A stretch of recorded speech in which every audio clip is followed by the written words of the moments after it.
शिवाय ते नमः। इस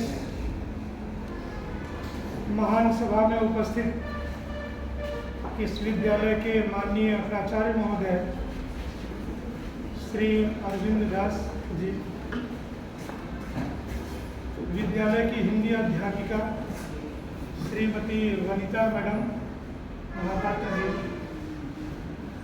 अन्य विद्वद्गण विदुषीगण तथा केंद्रीय संस्कृत विश्वविद्यालय से पधारे हुए शिक्षणाभ्यास कार्यक्रम में रत हमारे प्रिय छात्र छात्राएं तथा ये छोटे प्यारे प्यारे बच्चे, जिनको सुनने से मुझे हिंदी के उज्जवल भविष्य का आकलन करने में सरलता हुई। मातृभाषा उड़िया होने के बाद भी हिंदी भाषा के प्रति इतना अगाध प्रेम, इतना विश्वास के साथ प्रस्तुति, हिंदी के सार्वभौमिकरण और विश्व में जो हिंदी की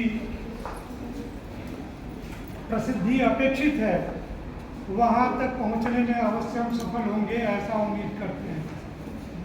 वीरों की धरती वीर हरे कृष्णपुर, जहाँ पे भारत के महान स्वतंत्रता सेनानी वीर सुरेंद्र साय जी का जन्म हुआ, जय राजगुरु जी का जन्म हुआ, ऐसे महान धरती पे जन्म लेने वाले ये वीर छात्र स्वतः राष्ट्र प्रेमी और राष्ट्रभक्त होने का गौरव प्राप्त करते हैं। हम जानते हैं कि हिंदी भारत में गैर हिंदी भाषी क्षेत्रों में भी उतना ही प्रेम और आदर प्राप्त कर रही है जितना हिंदी भाषी क्षेत्रों में भी। ये भारत के लोगों को आपस में जोड़ने की, मेल जोल करने की एक सर्वाधिक सरल और प्रिय भाषा है। हिंदी भाषा की प्रियता, इसकी सरलता का अंदाजा इस विद्यालय की हिंदी अध्यापिका को देख के आप लगा सकते हैं।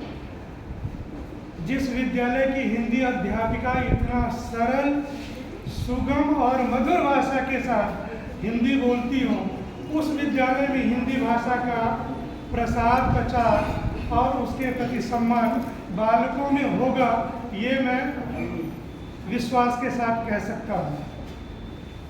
हमारे छोटे छोटे बच्चों ने, अभी जैसे दोनों बालिकाओं ने बताया कि हिंदी भाषा की शुरुआत 1918 में महात्मा गांधी ने,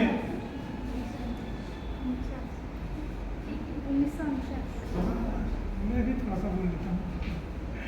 हमारी एक और बेटी ने बोला था कि जब महात्मा गांधी हिंदी साहित्य सम्मेलन प्रयागराज में उपस्थित थे तो उस समय 1918 में हिंदी भाषा को राष्ट्रभाषा के रूप में विकसित करने का संकल्प लिया गया था। और स्वतंत्रता आंदोलन के समय हिंदी भाषा को कनेक्टिविटी या एक दूसरे के मध्य विचारों के संप्रेषण के लिए मुख्य रूप से प्रयोग किया जाने वाला माध्यम बना था। अंग्रेजी के बाद हिंदी वो दूसरी भाषा थी जिसको उत्तर से लेकर दक्षिण और पूर्व से पश्चिम तक के सारे राष्ट्र प्रेमी या राष्ट्र आंदोलनकारी स्वतः स्वीकार करते थे। स्वतंत्रता के उपरांत जिस विश्वास के साथ महात्मा गांधी ने 18 में हिंदी को राष्ट्रभाषा का दर्जा बनाने का संकल्प लिया था, तो उसमें अवश्य कुछ अड़चनें पैदा हुई। कहानी बहुत श्रव्य है, परंतु आपके स्तर के अनुकूल नहीं है। आप बड़े होंगे तो अवश्य पढ़ने को मिलेगा। हमारे भारत के बहुत सारे ऐसे राज्य हैं जिनका गठन ही भाषा के आधार पर हुआ। छोटे बच्चों को जानना चाहिए कि 1952 में जब पोटी श्री रामल्लू आंध्र प्रदेश में आमरण अनशन पे बैठे स्वतंत्र भारत के उपरांत, और 57 दिनों के बाद जब उनकी मृत्यु हुई तो तेलुगु भाषा के आधार पे आंध्र प्रदेश का प्रथम गठन हुआ। और उसके उपरांत ये प्रचलन चल बढ़ गया कि नहीं, भाषाओं के आधार पर नवीन राज्यों का गठन होना चाहिए। यद्यपि मातृभाषा का सम्मान करना, मातृभाषा का विकास होना, देश का बहुभाषी होना ये सारे विषय गौरव के हैं, परंतु मातृभाषा के साथ एक राष्ट्रभाषा को गौरवान्वित करना, उसे विकसित करना, ये हम सारे लोगों की जिम्मेदारी भी है। आपको सोचना चाहिए कि जिस गुजराती क्षेत्र से महात्मा गांधी आते थे, वो स्वतंत्रता संग्राम में अग्रगण्य नेता होने के उपरांत भी उन्होंने गुजराती की जगह पे हिंदी भाषा को राष्ट्रभाषा के रूप में विकसित करने का निर्णय क्यों लिया? उसका कारण था हिंदी भाषा की स्वीकार्यता, सहनशीलता, प्रसरणशीलता।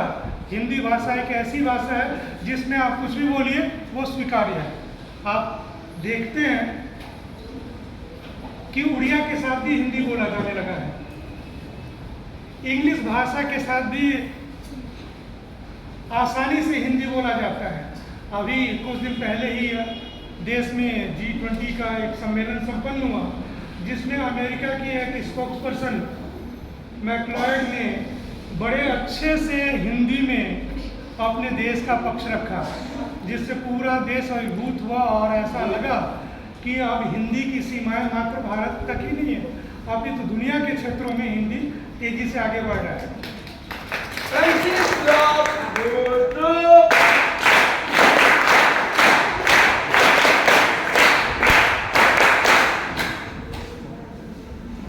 बच्चों के अनुकूल मैं हिंदी की एक कहानी सुनाऊंगा, आप ध्यान से सुनेंगे तो जरूर मजा आएगा आपको। आप जैसे ही ओजस्वी हमारे देश में एक स्वतंत्रता सेनानी हुए,